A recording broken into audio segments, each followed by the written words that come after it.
Okay students, welcome.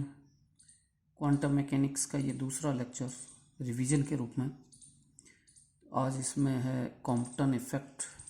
ये प्रकाश की एक घटना है एक्स किरणों को। तो अगर हम ये कहें कि एक्स किरणें हैं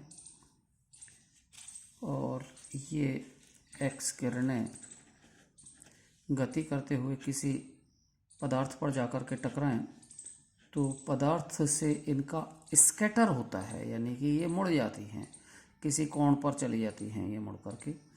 तो इस घटना को हम कॉम्पटन इफेक्ट कहेंगे, जबकि आपतित फोटोनों की तरंगदैर्घ्य लैम्डा, आवृत्ति न्यू और स्कैटर्ड की तरंगदैर्घ्य लैम्डा डैश और न्यू डैश में परिवर्तन हो जाए, और अगर ऐसा परिवर्तन होता है तो ये कॉम्पटन प्रभाव कहलाता है। इसमें ये है एक्सप्लेनेशन के रूप में कि इस तरह से ये कोई पदार्थ है, एक्स किरण इधर से आ रही है। अगर ये पदार्थ नहीं होता तो ये सीधी इधर से निकल जाती, लेकिन यहाँ से ये इलेक्ट्रॉन से अन्योन्य क्रिया करके और इस तरह से प्रकीर्णित हो जाती है फाई कोण पर, और ये इलेक्ट्रॉन अपने स्थान से थीटा कोण पर, इस थीटा कोण पर प्रतिक्षिप्त हो जाता है। इसको प्रतिक्षिप्त इलेक्ट्रॉन कहते हैं, रिकॉइल इलेक्ट्रॉन। यहाँ आपतित एक्स किरणों की तरंगदैर्घ्य लैम्डा माने, आवृत्ति न्यू माने, तो हमें रिजल्ट जो मिलेंगे वो रिजल्ट न्यू डैश, ये प्रकीर्णित के लिए लैम्डा डैश न्यू डैश, तो न्यू डैश का मान न्यू से कम हो जाएगा और लैम्डा डैश का मान लैम्डा से अधिक हो जाएगा, यानी कि तरंगदैर्घ्य घट जाती है, आवृत्ति बढ़ जाती है। तो आप ये जानते हैं कि E = H न्यू ये सूत्र होता है। न्यू ज़्यादा होगा तो ऊर्जा भी ज़्यादा होगी। तो न्यू इधर की ऊर्जा ज़्यादा होती है और यहाँ आकर के ऊर्जा इसकी कम हो जाती है, तो शेष ऊर्जा इसकी गतिज ऊर्जा के रूप में कन्वर्ट हो जाती है। इस घटना का नाम कॉम्पटन प्रभाव है, जिसको यहाँ परिभाषा के रूप में हम लिखते हैं कि ये एक ग्रेफाइट पदार्थ और उसकी सतह पर एक्स किरणें, जिनकी आवृत्ति न्यू और तरंगदैर्घ्य लैम्डा एक निश्चित कोण पर, फाई कोण पर प्रकीर्णित हो जाती हैं और इनमें ये चेंज होते हैं, और इसमें भी लैम्डा डैश का मान अधिक तो न्यू का मान कम हो जाता है। इस प्रभाव को ही कॉम्पटन प्रभाव कहा जाता है। तो विद्यार्थियों, ये एक कॉम्पटन प्रभाव की डेफिनेशन थी, आधे नंबर में ये पूछी जा सकती है। इसके अलावा नेक्स्ट इसका डिस्क्रिप्शन। तो इसके डिस्क्रिप्शन में जैसे आपतित एक्स किरण प्रकीर्णित हुई फाई कोण पर और रिकॉइल इलेक्ट्रॉन, ये इलेक्ट्रॉन है जो इस दिशा में गति करते हुए निकल जाता है। तो इसमें मेनली 3 आप समीकरण याद रखें। पहली समीकरण, इसमें ये आपतित एक्स किरण की ऊर्जा हो जाएगी, फोटोन की ऊर्जा, ये संवेग हो जाएगा H ν/c, it will be संवेग, मोमेंटम। इस तरह से होता है ये कि E का सूत्र होता है E = mc²। तो यहाँ से E/c = mc, ये संवेग, तो c से भाग दे देंगे हम तो ये संवेग बन जाएगा। तो इस तरह से संवेग, इसी तरह से इधर का संवेग और इधर के संवेग हैं। 3 समीकरण हम लिखेंगे। पहला समीकरण ऊर्जा संरक्षण के लिए, आपतित फोटोन की ऊर्जा प्लस स्थिर इलेक्ट्रॉन की ऊर्जा, स्थिर इलेक्ट्रॉन की ऊर्जा E = m0c², और ये बराबर होगी यहाँ से प्रकीर्णित एक्स किरण की ऊर्जा H न्यू डैश प्लस ये जो गति कर रहा है तो इसकी ऊर्जा mc²। एक सूत्र ये हो गया। दूसरा सूत्र संवेग संरक्षण का नियम x दिशा में, और तीसरा संवेग संरक्षण का नियम y दिशा में। तो ये घटक के रूप में x दिशा और y दिशा लिखी गई है। x, ये तो x दिशा ही है, लेकिन इसका इधर घटक कॉस में, इसका इधर घटक कॉस में ये होगा, तो ये कॉस के रूप में होंगे, ये x दिशा का और ये y दिशा का संवेग संरक्षण का नियम। इन तीनों इक्वेशंस को हल करेंगे। गणित मैंने करवाया हुआ है, आप लोग इनको हल कर लें तो हमें हल करने पर तरंगदैर्घ्य में परिवर्तन मिलेगा। इसको हम कॉम्पटन शिफ्ट कहेंगे, कॉम्पटन विस्थापन कहेंगे, डेल्टा लैम्डा। तो डेल्टा लैम्डा कहलाएगा यहाँ पर ये कॉम्पटन शिफ्ट।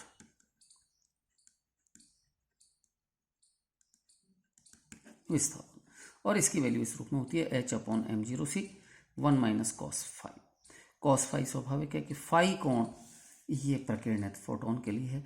अब ये अगर मान लो प्रकीर्णन होगा ही नहीं तो फाई का मान 0 हो जाएगा, और जब फाई का मान 0 हो जाएगा तो उस स्थिति में cos phi is equal to 1, 1 - 1 is equal to 0, तब lambda dash is equal to lambda हो जाएगा। यानी कि कोई परिवर्तन ही नहीं होगा, कोई कॉम्पटन इफेक्ट नहीं होगा अगर ये सीधा चला जाता है। ये 90 डिग्री पर जाएगा, मुड़ जाए और 90 डिग्री पर जाए तो ये ऊपर cos 90 हो जाएगा। और अगर ऐसी भी स्थिति हो जाए कि ये टक्कर किया और इसको बिल्कुल रिटर्न हो जाए, वापस हो जाए, तो वो अधिकतम स्थिति होगी जहाँ फाई का मान पाई हो जाएगा। तो ऐसी स्थिति में ये कॉम्पटन शिफ्ट की वैल्यू cos पाई का मान माइनस होता है, माइनस ये माइनस माइनस प्लस, और ये +2 हो जाएगा, तब ये lambda see it will becomes maximum, that is this much. तो ये वैल्यूज होंगी। इसमें हम ये देखते हैं जो हमें और चीज़ें ज्ञात करनी है। उनमें पहली चीज़ प्रतिक्षिप्त इलेक्ट्रॉन की दिशा क्या होती है, यानी कि टेंजेंट थीटा का सूत्र क्या होगा। आपके ये 2-3 सूत्र हैं, इन्हीं सूत्रों से ये ज्ञात करना है। और दूसरा प्रतिक्षिप्त इलेक्ट्रॉन की गतिज ऊर्जा के है तो K/h/nu का ये सूत्र भी एग्जाम में पूछा जाता है, कई बार पूछा गया है, तो इसको भी आप देख लें अपने नोट्स की सहायता से। तो ये क्वांटम मैकेनिक्स में कॉम्पटन इफेक्ट का एक आर्टिकल था। ऐसा ही एक और आर्टिकल है, that is also the important article, Heisenberg का अनिश्चितता सिद्धांत। अनिश्चितता सिद्धांत की परिभाषा क्या होती है, तो परिभाषा में एक क्षण पर, यानी कि क्षण का मतलब समय पर, एक साथ किसी कण से संबंधित विहित संयुग्मी राशियां, कैनोनिकल कॉन्जुगेट क्वांटिटीज, ये कॉन्जुगेटर होती हैं, एक दूसरे से जुड़ी हुई राशि हैं एक तरह से, उनका यथार्थ मान ज्ञात करना संभव नहीं होता, ज्ञात नहीं किया जा सकता, तो इसे हम अनिश्चितता का सिद्धांत कहेंगे। विहित संयुग्मी राशियां किस तरह से होती हैं, एक तो स्थिति और संवेग होता है, दूसरा ऊर्जा और समय होती है, और तीसरी कोणीय विस्थापन और कोणीय संवेग। ये 3 तरह से विहित संयुग्मी राशियां हो सकती हैं। एक्स दिशा के लिए ये, तो इसका मान अनिश्चितताओं का गुणनफल, अनिश्चितता है तो स्थिति की अनिश्चितता, संवेग की अनिश्चितता, इनका गुणनफल हमेशा h×2 से अधिक होगा या इसके बराबर होगा। ये y दिशा के लिए, ये z दिशा के लिए। यहाँ ध्यान रखें कि x का अगर हम स्थिति x दिशा में लें और y दिशा में संवेग लें तो ये फिर अनिश्चितता सिद्धांत इसके लिए लागू नहीं होगा। ऐसे ही ऊर्जा एवं समय के लिए और कोणीय विस्थापन एवं कोणीय संवेग, इनके लिए ये अनिश्चितताओं के सूत्र होंगे। जेड घटक के लिए लिखा गया है delta L Z, delta theta Z, L कोणीय संवेग और थीटा कोणीय विस्थापन, ये है। इसके 4-5 अनुप्रयोग हैं, 1 2 3 4 5 अनुप्रयोग मैंने आपको इसके पढ़ाए हैं। 5 में से कोई सा भी ये पूछा भी जा सकता है, लेकिन मेनली 2 अनुप्रयोग के बारे में मैं यहाँ आपसे डिस्कस कर रहा हूँ। एक तो नाभिक में इलेक्ट्रॉन का पाया जाना संभव नहीं है, अनअस्तित्व, ये है। तो हम ये कहें कि जैसे मान लिया जाए नाभिक है, इस नाभिक में इसकी जितनी भी त्रिज्या है, इस त्रिज्या में कहीं भी इलेक्ट्रॉन हो सकता है, तो इसकी त्रिज्या ही इलेक्ट्रॉन की स्थिति की अनिश्चितता होगी, और इसकी त्रिज्या फर्मी की रेंज में होती है। हम मान लेते हैं कि ये 5 फर्मी है, तो इट विल बी R0, इसको हम क्या मान लेते हैं, डेल्टा एक्स, यानी कि स्थिति की अनिश्चितता। तो अनिश्चितता सिद्धांत से संवेग की अनिश्चितता delta P X is equal to h×2, और ये क्रॉस मल्टीप्लीकेशन इससे ये डेल्टा एक्स इधर आएगा, वैल्यू सब्स्टिट्यूट की, ये संवेग की अनिश्चितता का मान आएगा। न्यूनतम मान लें कम से कम है ये संवेग, तो ऐसी स्थिति में मिनिमम ऊर्जा, आपेक्षिकता का सूत्र होता है ऊर्जा के लिए E² = P² C² + m0 C4। ये सूत्र मैंने लास्ट ईयर आपको थ्योरी ऑफ रिलेटिविटी में पढ़ाया था, वहीं से ये सूत्र है। और इसमें इस घटक को, जो कि स्थिर अवस्था की ऊर्जा है m0 C², इसको हम न्यूनतम माने, ये गतिमान अवस्था की है, तो इसको न्यूनतम मानते हुए इसको नेग्लिजिबल कर दें, तो ये मान P और C के रूप में ही रह जाएगा, P मिनिमम C, तो इसका वर्ग रह जाएगा, वर्ग से ये वर्ग हट जाएगा अंडर रूट के कारण। इसमें P मिनिमम का मान यहाँ से रखा, C का मान रखा, और ये वैल्यू इतने जूल आएगी। इसको इस जूल को 1.6 इंटू 10 की पावर माइनस 19 से गुणा किया तो ये इलेक्ट्रॉन वोल्ट में कन्वर्ट हुई, और 10 की पावर 6 से भाग दे दिया तो मेगा इलेक्ट्रॉन वोल्ट, तो ये लगभग 20 मेगा इलेक्ट्रॉन वोल्ट होती है। और ये चीज़ हम देखते हैं विद्यार्थियों कि इलेक्ट्रॉन अगर नाभिक में है, ये मान लिया जाए कि नाभिक है और यहाँ से इलेक्ट्रॉन बाहर निकलता है नाभिक से, तो नाभिक में इलेक्ट्रॉन केवल बीटा डीके प्रोसेस में भी ही बाहर निकलता है, बीटा डीके प्रोसेस में। और इस बीटा डीके प्रोसेस का फॉर्मूला न्यूक्लियर फिजिक्स में आप लोग जानते हैं कि जब न्यूट्रॉन प्रोटॉन में कन्वर्ट होता है, प्रोटॉन पॉजिटिव कण है, तो इसके साथ में एक इलेक्ट्रॉन बाहर निकलता है प्लस एक एंटी न्यूट्रिनो बाहर निकलता है। तो ये इलेक्ट्रॉन हो गया जो नाभिक में हो सकता था। और यदि ये जब बीटा डीके प्रोसेस में निकलता है तो इसकी ऊर्जा हम जब ज्ञात करते हैं तो इसकी ऊर्जा 2 से 3 MeV के रूप में ही होती है, इससे ज़्यादा ये ऊर्जा नहीं होती। तो इसका मतलब है कि यहाँ अगर ये नाभिक में होता नॉर्मली तो इसकी ऊर्जा होनी चाहिए थी E=20 MeV, जो हमने अभी कैलकुलेट की, लेकिन वास्तव में ऊर्जा होती है इसकी 2 से 3 MeV। तो ये चीज़ बिल्कुल निराधार है, संभव नहीं है। इस कारण से हम कह सकते हैं कि नाभिक में इलेक्ट्रॉन का पाया जाना संभव नहीं है। एक तो अनुप्रयोग ये है, एग्जाम में ये पूछा गया है। और दूसरा अनुप्रयोग इसमें हार्मोनिक ऑसिलेटर के लिए होता है। आवर्ती दोलित्र की मूल अवस्था की ऊर्जा, ये भी हमने कैलकुलेट किया है। आवर्ती दोलित्र की अवस्था में कण की ऊर्जा E=काइनेटिक एनर्जी प्लस पोटेंशियल एनर्जी, दोनों का योग होता है ये, काइनेटिक एनर्जी और पोटेंशियल एनर्जी। इसमें इस काइनेटिक एनर्जी को अपन P के रूप में लिखते हैं, संवेग के रूप में P²/2m, ये x के रूप में आ गया, दोनों x के रूप में। और इसमें न्यूनतम स्तर में संवेग को हम संवेग की अनिश्चितता से और स्थिति को x को हम स्थिति की अनिश्चितता से निरूपित कर दें, तो उस स्थिति में ऊर्जा का मान डेल्टा E, जो E मिनिमम होगा, इसमें संवेग का मान रख दिया, इधर ये स्थिति का मान रख दिया। P को हटाने के लिए हम क्या करते हैं, हाइजेनबर्ग का अनिश्चितता सिद्धांत काम में लेते हैं। चूंकि ये प्रॉब्लम हाइजेनबर्ग के सिद्धांत के अनुसार है, उसका एप्लीकेशन है, तो हमने हाइजेनबर्ग का अनिश्चितता सिद्धांत काम में लिया, यहाँ से P का मान रखा और P का मान रख के इस इक्वेशन में सब्स्टिट्यूट कर दिया, ये रखा और ये वैल्यू आई। अब E का मान न्यूनतम होना चाहिए और मैक्सिमा और मिनिमा के लिए अगर न्यूनतम की कंडीशन लगाएंगे तो प्रथम क्रम का अवकलज 0 होगा, प्रथम क्रम का अवकलज 0 होना चाहिए। इसलिए हम इस इक्वेशन का डिफरेंशिएशन कर देते हैं डेल्टा x के सापेक्ष, और जब इसका डिफरेंशिएशन किया तो ये वैल्यू इधर, ये x² नीचे है, ऊपर जाएगी पावर माइनस में, -1, और ये 2 इधर आ जाएगा माइनस का, ये वैल्यू, इसका डिफरेंशिएशन किया हमने। और डिफरेंशिएशन करने के बाद में जो कट रहा है उसको काट दिया और रिजल्ट आया आपके पास में डेल्टा x² का मान h×2m0 ओमेगा, h×2m ओमेगा 0। ये वैल्यू हम वापस से समीकरण 2 में सब्स्टिट्यूट करते हैं। तो ये समीकरण 2 में रखा, जो कट रहा है उसको काट दिया और ये वैल्यू निकल के आती है E minimum = 12 h×ओमेगा 0। तो यही सरल आवर्ती दोलित्र की शून्य बिंदु ऊर्जा भी होती है और ये न्यूनतम ऊर्जा भी होती है या मूल अवस्था की ऊर्जा होती है। तो इस प्रकार से ये पहली यूनिट को मैंने थोड़ा थोड़ा सा आपको ये बताया है। इसमें फोटो इलेक्ट्रिक इफेक्ट, कॉम्पटन प्रभाव और आपके ये अनसर्टेनिटी प्रिंसिपल और उसकी एप्लीकेशंस, तो इनको आप ठीक से पढ़ लें। इसके अलावा डी ब्रोगली हाइपोथेसिस भी है इसमें, मैटर वेव्स, वो आप लोग जानते हैं, पिछले सालों में पढ़ चुके हैं और इस बार भी आप उसको पढ़ते जाएं, हो सकता है उससे भी प्रश्न मिल जाए। तो ये आप इस तरह से इस चैप्टर की, इस यूनिट की तैयारी करें। नेक्स्ट यूनिट सेकंड को हम लें तो यूनिट सेकंड में श्रोडिंगर समीकरण है और श्रोडिंगर समीकरण में 2-3 प्रश्न क्रिएट होते हैं। श्रोडिंगर समीकरण क्या है, इसकी आवश्यकता क्यों हुई और इस समीकरण का औचित्य क्या है।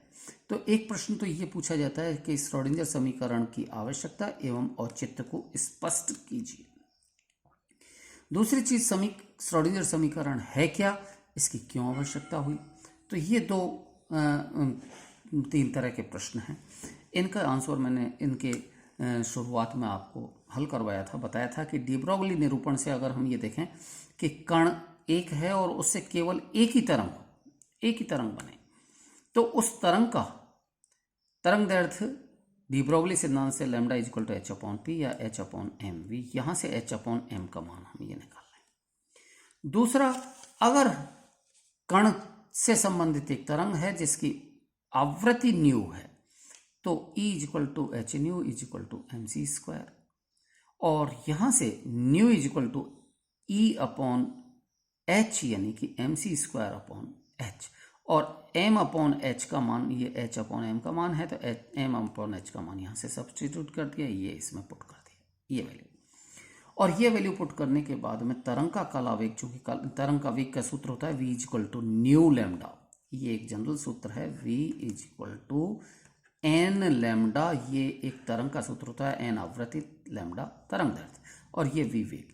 तो इसी तरह से वीपी कला वेग is equal to nu lambda, आवृत्ति को न्यू से निरूपित कर दें, न्यू लैम्डा, और ये न्यू का मान यहाँ से मैं सब्सटीट्यूट करता हूँ, तो ये लैम्डा कैंसिल हो जाएगा, VP is equal to C square upon we.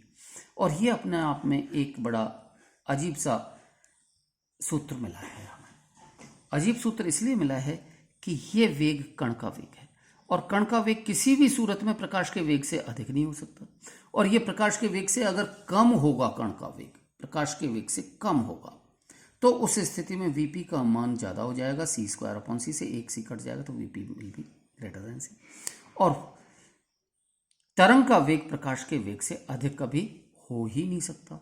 इसलिए ये एक डिस्क्रिपेंसी, विरोधाभास प्राप्त हुआ है, और इस विरोधाभास का कारण है कि कण से संबद्ध केवल एक तरंग नहीं हो सकती, तरंग समूह होगा, तो इसे हम तरंग समूह कहते हैं। इसका ये तरंग समूह के निरूपण के लिए हमें श्रोडिंगर समीकरण की आवश्यकता होती है, तो ये समीकरण की आवश्यकता हुई।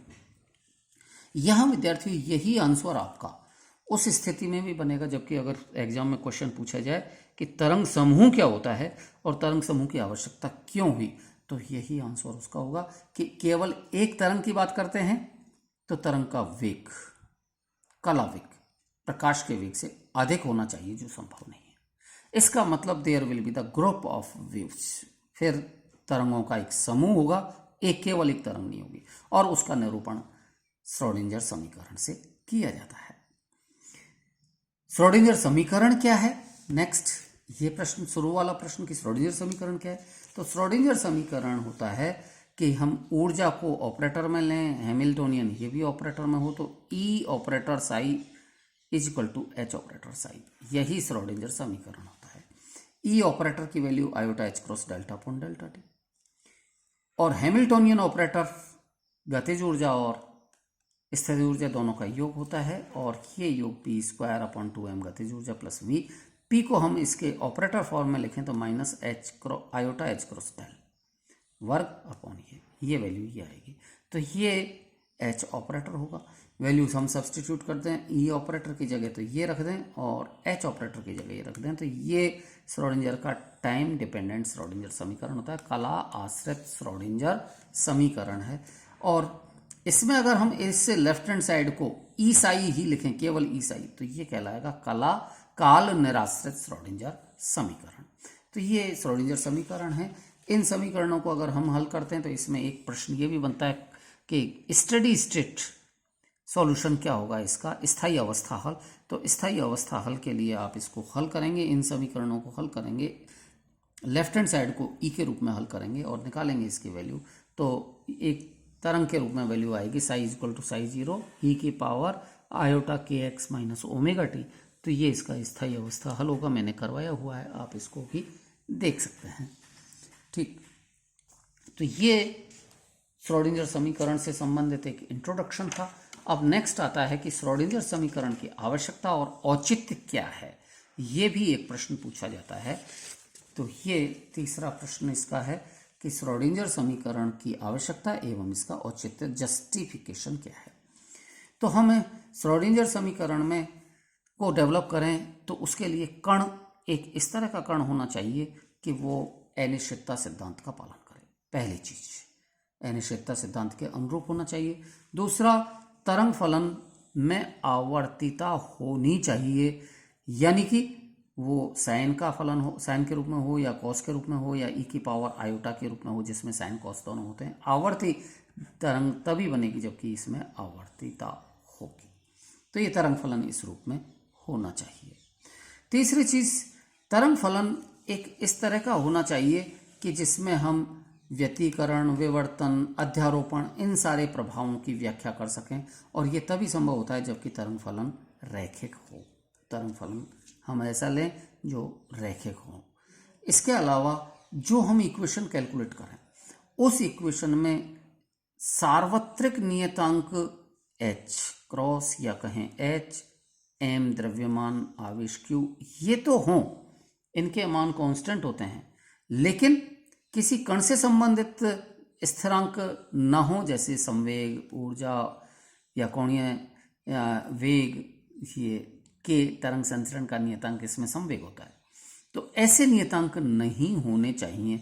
अगर ये नियतांक होंगे, जैसे संवेग आ गया, आप किसी कण का संवेग आप कैसे ज्ञात करेंगे? एक कण है, ऐसे तो करोड़ों अरबों खरबों कण होंगे और उन सब के संवेग ज्ञात नहीं किए जा सकते। तो हमारी समीकरण ऐसी होनी चाहिए जिसमें केवल h, m, q आदि इस तरह के नियतांक तो हों, लेकिन ऐसे नियतांक बिल्कुल भी ना हों। अब बात करते हैं तरंग की। तो तरंग का एक समीकरण अवकलन रूप, ये इस तरह का अवकलन रूप गत वर्षों में आप पढ़ चुके हैं। तरंग ऐसी होती है कि लेफ्ट हैंड साइड में डबल डिफरेंशिएशन समय के सापेक्ष, राइट हैंड साइड में डबल डिफरेंशिएशन दूरी के सापेक्ष, और इन दोनों का मान ये इस तरह से होता है। ये बीच में गामा से जुड़ा हुआ है। गामा के मान अब हम लें और ये वैल्यू यहाँ से जो समीकरण एक में रखें, चाहे इसको ले लें, चाहे या इसको ले लें या इसको ले लें, इसका मतलब 2 बार इसको t के सापेक्ष डिफरेंशिएशन करें, 2 बार इसको हम x के सापेक्ष डिफरेंशिएशन करें, और दोनों बार x और t के सापेक्ष डिफरेंशिएशन करके इसमें सब्सटीट्यूट कर दें, गामा की वैल्यू निकालें, तो ये गामा का मान इस रूप में निकल के आएगा। और ये वैल्यू ओमेगा स्क्वायर अपॉन के स्क्वायर। यहाँ पर आप लोगों को मैं बता दूँ, आप जानते भी होंगे कि संवेग p इक्वल टू होता है h क्रॉस ओमेगा, और ऊर्जा E equal to h cross omega. h cross k संवेग तो होता है p is equal to h cross k, और E equal to h cross omega. ये दो सूत्र हैं, इनकी वैल्यूज यहाँ पे पुट की और ये इस रूप में आया।